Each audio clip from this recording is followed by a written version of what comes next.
I think Cody Rhodes and Drew McIntyre especially did the best job with the worst start after what happened on SmackDown. Drew McIntyre in particular I thought was quite good at trying to reset the balance a little bit after what Roman Reigns did to Seth Rollins. Seth Rollins got in his little dig, as he should have done. He was probably gentler than he would have liked to have been, but I guess there'll be another time for that. But yeah, the whole episode was wheel spinning. You've been told, beaten over the head with this massive event taking place Thursday, of which the ramifications for WrestleMania feel bigger than Elimination Chambers at this point. So this felt like a wheel spinning segment that kicked off a wheel spinning show. Nobody's got anything to say because there's not much they can. When you have a pretty terrible foundation, you can't really build anything on it. And this was laid bare in this opening segment. I agree with Hamflet. I thought some of the verbal performances were great. Drew McIntyre.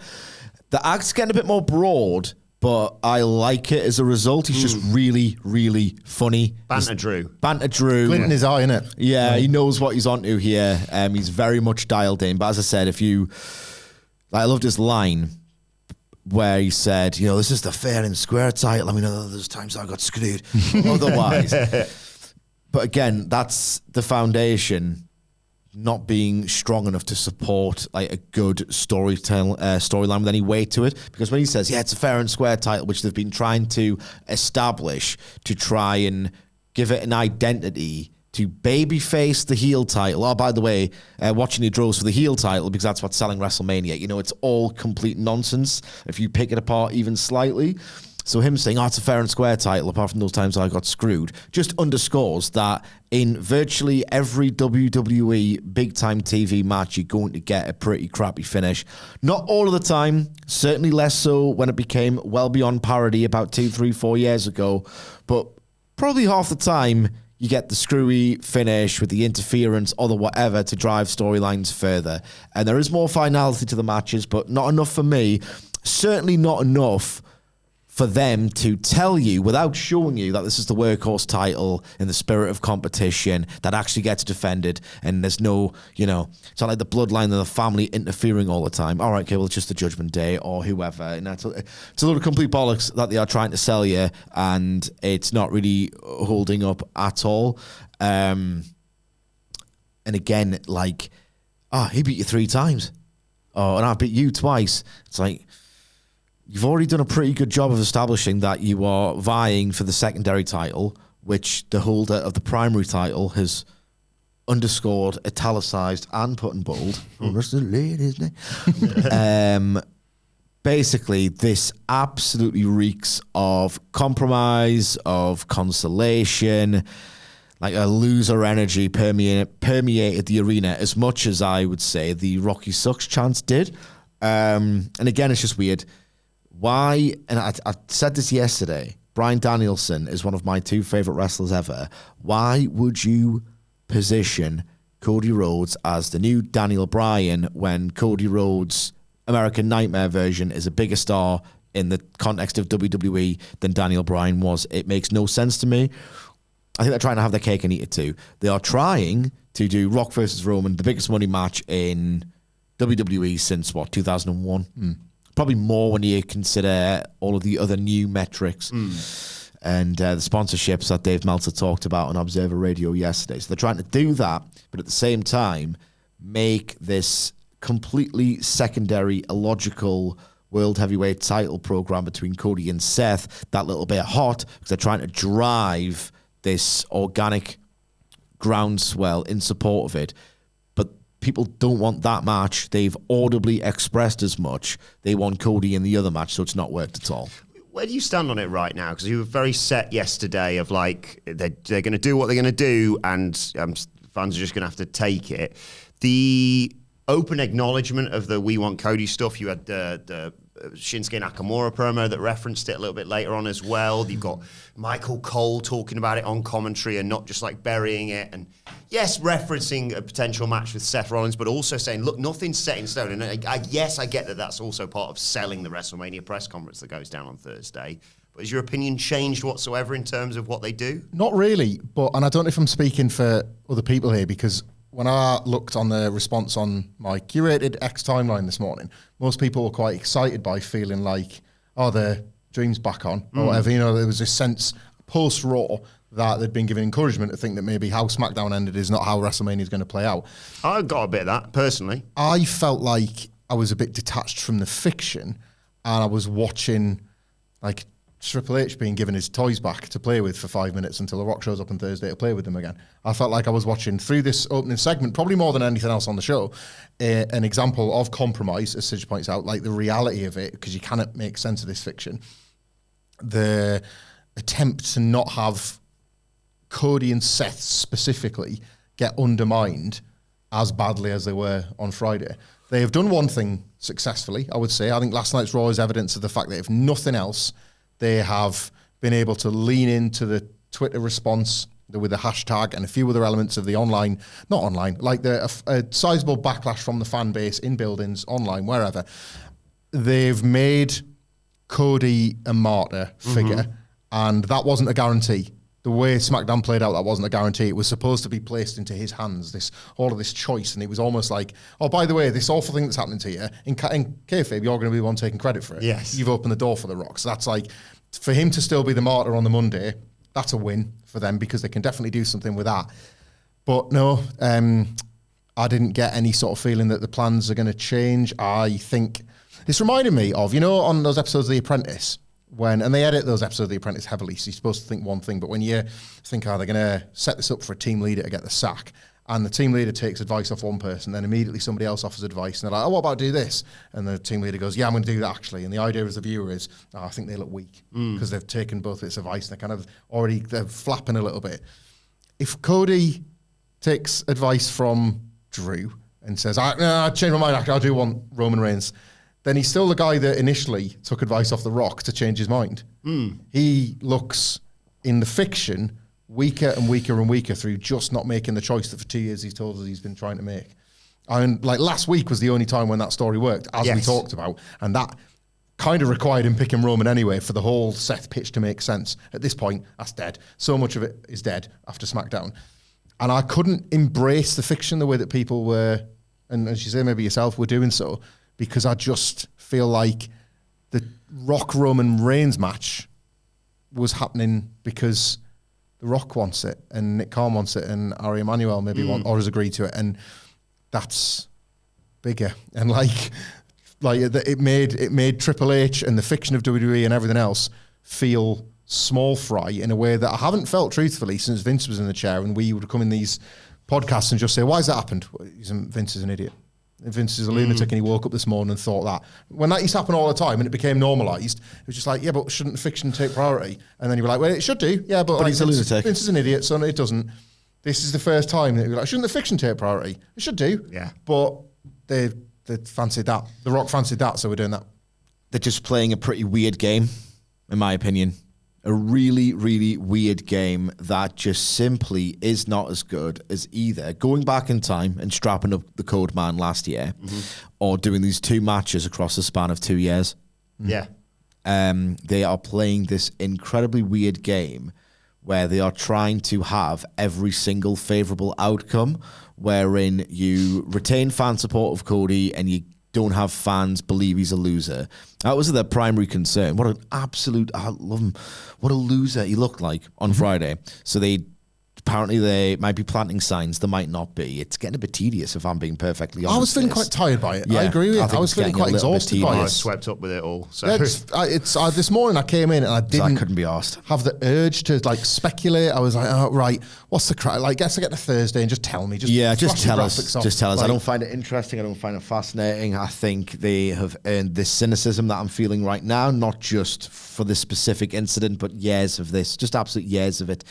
I think now that they are either encouraging through planting the signs, or if that's bogus, they are at least acknowledging it on television through official channels, this We Want Cody movement, and they're not hiding from it.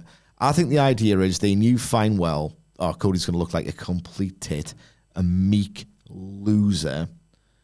So if we do it this way, we know what these fans are like or what some of them are like, or they'll make him the little Daniel Bryan and we can have every favourable outcome. Cody remains a babyface in their eyes. They don't look upon him as a loser with no honour or integrity.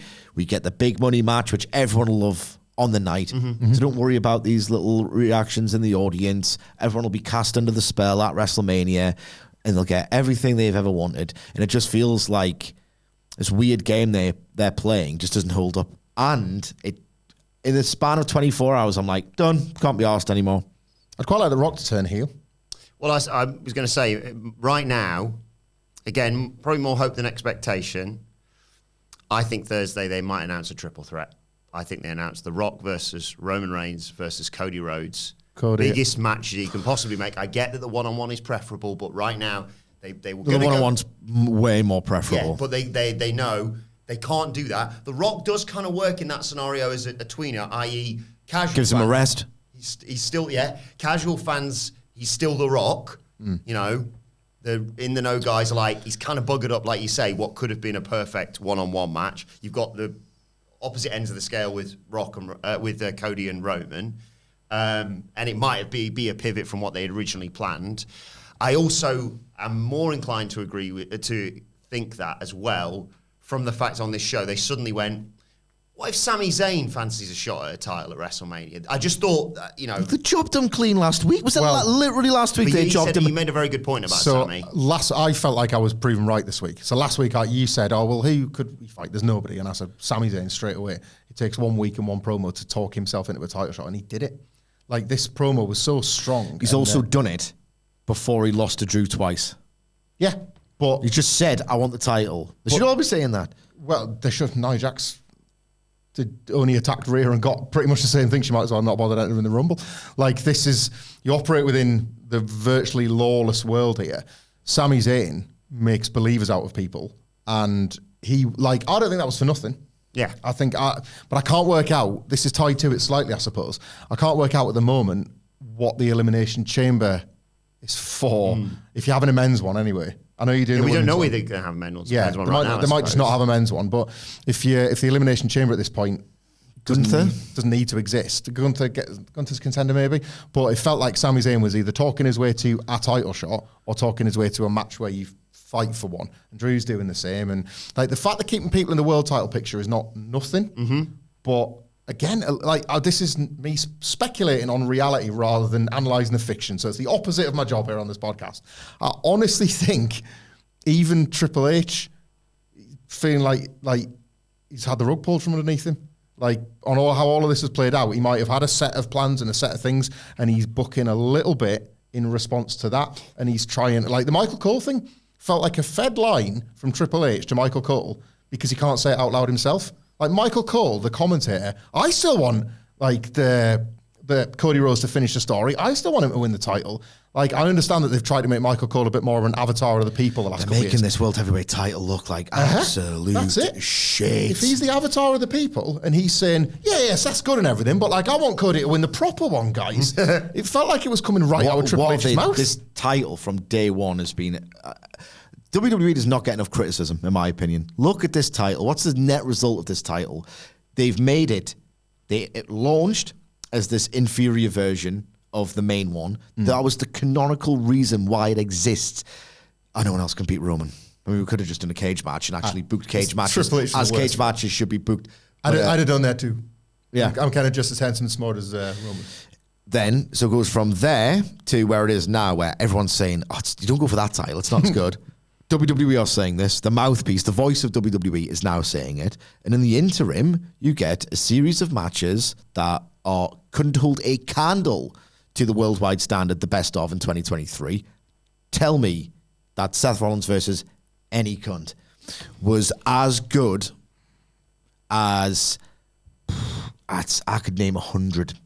And I'm not even like that far deep into the weeds of the international scene right now. I could name you 100 AEW matches better than any Seth Rollins match. I'm sorry, I could. And he's not even as good as Gunther's matches. So he hasn't this workhorse lie, this myth that he's brought back the good. We do the great competitive matches with clean finishes. That's what they're trying to tell me as of last night and last week. It's a complete load of bollocks. Obviously, they can't say, yeah, Seth works a lot of 3.5-star matches. They're not going to say that, but they're lying to me. Do you want to do a pasty bet, and you think the triple threat's happening, and I don't? No, so don't say it then. I'm not that confident. Yeah. So do you want to do it or not? Good Brews bet. The difference. Greg's is cheaper, if anything. Yeah, but I prefer Good Brews. Good guys. We all prefer Good Brews. Like a Good Brews. I'll happily buy you a Good Brews when my dreams are shattered on Friday morning. Right, how are you going to play this, though? Because what if, I don't know... Cody doesn't fight. If Cody doesn't fight Roman at WrestleMania, one way or another, I'll buy you a Good Brews. What if The Rock, gets injured in training? Looks like you're buying me a coffee, brother. Nah, it looks like I'm not. It looks like I'm not. It looks like I'm not. So that would be the plan. At this rate, looking at this, it's it's giving WrestleMania 32. No, let's just do it. Just do it for Friday morning. If Thursday night, I'll probably stay up and watch it. I've got to be honest. I'm fascinated. I'm hyped. I mean, I'm not. I'm kind of thinking that you're going to be right in all this, but I will happily do it for you. There we go. God, I'm going to have to buy a coffee and I'm going to be miserable on Friday morning. But hey, we've got wrestle culture with hashtag bloody good quiz, so, you know. Yeah. I think I'm not in on Friday, so it'll have to be a couple of weeks. God. Oh, it's going to be hanging over my... I'm just going to find a cold coffee on your desk. No, don't do that. I think this is, just The Rock dropping a bomb on everything. I think this is the most that it's, I willfully, as Cedric correctly points out on most of these WWE podcasts, I am willfully ignorant to some of WWE's breaking its own rules in what is otherwise what I found to be quite an entertaining show. Yeah. Right. They were Not last night. No, not really. But again, I think it's because I was a little bit derailed by SmackDown, truthfully. But I use this example on purpose, and I'm not just trying to neg matches, and I know that, but it's always about I like 15 wrestlers on the show. That is absolutely how I approach how much I'm going to enjoy a show, and I just like loads of them. So if they're in a match that might look a bit terrible on paper and then might look even worse in execution, The Miz and JD McDonough. So I've what The Miz is up to at the moment. So I mean, JD McDonough's associated with R-Truth, and that's done. I'm into that. So that's how I approach it, and that's where my investment has gone up for WWE and down for AEW. Okay. Ultimately, right? Yeah. It's why the pay-per-views that Tony Khan was trumpeting weren't working for me as much as an average Raw in reality. However, last night, with everything, with the sort of the damage, not just to Cody specifically, but to the potentially the world that Triple H is trying to build en route to WrestleMania, with the damage that was done, I felt it throughout the show. So just hit up on something there that I was going to mention with the Sammy promo, because I thought it was fantastic. We're talking about it now, but it's related to the world title picture and that. Fantastic promo, bought it. I knew and had faith that Sami Zayn is the guy that can talk himself into a title shot within a week. But they are asking you in one segment to go, the WWE title's the only one that means anything. And then literally the next segment the world title's good too. You cannot do that. It's another reason why typically they split them and keep them split, is because when champions do talk about each other, it gets a bit awkward. And the Survivor Series would cause that problem every year. It's one thing for the wrestlers to say it, right? But for the messaging to the fans be, Cody shouldn't go for that one. Or Michael Cole to say, it's just ridiculous. And they don't have a rule in place where the wrestlers shouldn't really be doing it. These things should just weirdly coexist. Yeah. I mean, it's almost as if that doesn't really work in parallel. The device just in general doesn't work. The two world titles. I mean, it's an oxymoron. The champions of the world, the bests in the world. I mean, it's silly. Yeah, they get away with it. And have done previously, I think, because sometimes they're in a position where there's multiple stars and they find a way to give them both. It's worked in the past. You've seen Batista's, and what could have been this year potentially. But they could do more. They could do a lot more to make this. If Roman Reigns, Sammy didn't touch on this, and nor did Drew really. But if the deal with Roman was, you get your go, and then once you lose, you're out. But LA Knight has had the last two shots. Kevin Owens has had three. They made a joke of it. More than that, if you include the TV matches.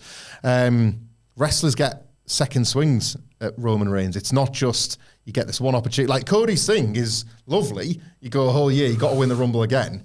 But Nia Jax attacked Rhea Ripley and got a title shot. Yeah. Why didn't Cody just hit him with a chair and be like, give me my title? Why didn't he throw a bin and say, give me my title shot? Yeah. Work for the Bulldog. Episodic TV is flawed as a concept. I've been trying to drill this idea into people's heads for a long time. It's never perfect. Even the hottest, smartest promotion never gets it 1,000,000% right. It just cannot possibly make sense. And I think, and I do this, again, I don't want to speak for the universal experience of watching WWE, but I go into WWE, sort of enter into my contract as a viewer, knowing that and discounting it and just being like, am I enjoying this? AEW as well. Well, yeah, fair enough. AEW as well. Fair enough. But I'm using WWE as the example because of particularly how this show felt. I go into that with the knowledge of that and thinking, but fine. Like, I'd rather just watch and just embrace the fiction if I'm enjoying it. And I felt that really hard this week. Because and we said this yesterday, the ripple effect of what it means for all the people Roman Reigns has beaten to then potentially throw away. All the people Cody was programmed with to keep him hot, that you get thrown away. It does. Drew McIntyre, we've said for a while now on this pod, probably the tightest character in WWE in terms of how he's scripted, in terms of his decisions. And even he has got to bend to almost breaking point his character to try and make sense of this. Shows you the reality of and Vince used to do it every week to the point that it was so broken that it was never coming back. A lot got fixed and a lot has been bust up by this. I want that WrestleMania press conference to just show me some graphics and be like, people aren't going to like it, but it's like, right, can we just get on with that now? We have our directions. Like it or lump it, these are the directions. Let's try and make sense of it.